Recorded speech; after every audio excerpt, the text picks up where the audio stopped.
All right, let's go back to our top story now, and we focus in on the situation in Riverlea. Our reporter who is covering the story is Molemo-waOne Mothoa. Molemo, a very good morning to you. Talk to us about the situation this morning in Riverlea. Has calm returned? Yesterday we saw roads being barricaded and blocked, the community very, very scared in terms of what may erupt at any moment. Talk to us, what are you seeing this morning? Morning, Leanne. Indeed, we are back at Riverlea this morning. As you'd recall yesterday, as you've just alluded, that roads were barricaded.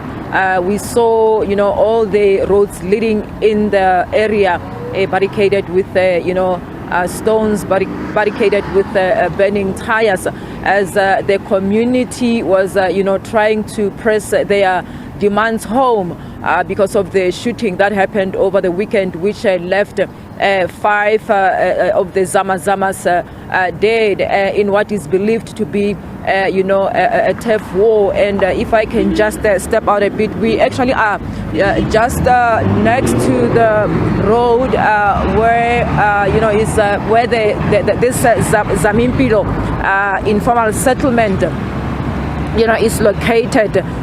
We understand, and we heard yesterday, that there have been many gun battles in and around this area, and the community actually were also, raising concerns about the fact that most of the concerns that they've raised with the police, sort of like were not, heeded, or rather, the police were, taking time to respond, or even if they, respond, nothing actually tangible, happened.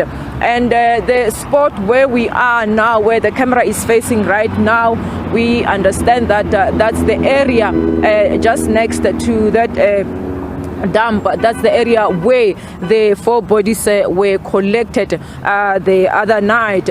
And I'm just, joined by one of the community activists this morning, Leanne, just to tell us what really, transpired overnight after the police minister, Bheki Cele, visited the area.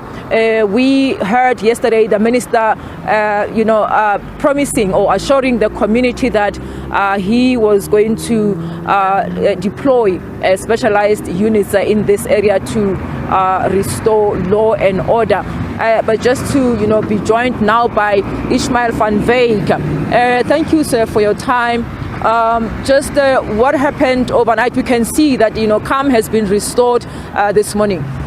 Okay, basically what happened yesterday, when the Minister of Police arrived, Bheki Cele, he said there's a plan of action that he would install immediately, whereby we will have police visibility on the same area that we're standing now. As you can see behind me is Zamimpilo informal settlement. You also, as you've just mentioned, the zamas are passing through here, but nothing has materialized, nothing has happened until then. But also from community side, the minister, we proposed a 7-day intervention plan. The minister said no, everything will happen within 24 hours. He engaged with the Minister of Minerals and Resources and Energy, engaged with labor, engaged with every other stakeholder. But currently, as you can see, you're the media, there's no police visibility here. So it looks like our plea is fallen on deaf ears again after there was a promise made by the Minister of Police.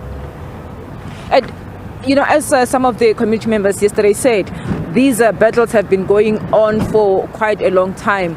What has been happening over, that period? We can say we've been escalating crimes, murder, everything's happening. The sad part is whereby foreigners are dictating to us, illegal miners.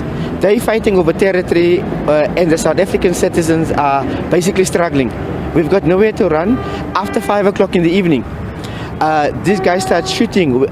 We understood they were first terrorizing us, but now if they're starting to kill our community members, that is what caused the protest yesterday. So from community perspective, from community side, if this still happens within the next day, if there's no police visibility here, we are going back to the streets.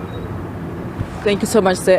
Leanne, as you can hear, Ishmael, they're saying that, the minister yesterday promised that they will, deploy the units from this morning, but even now, they actually visibly there's no police presence. But we will continue, monitoring the situation, and that's back to the studio.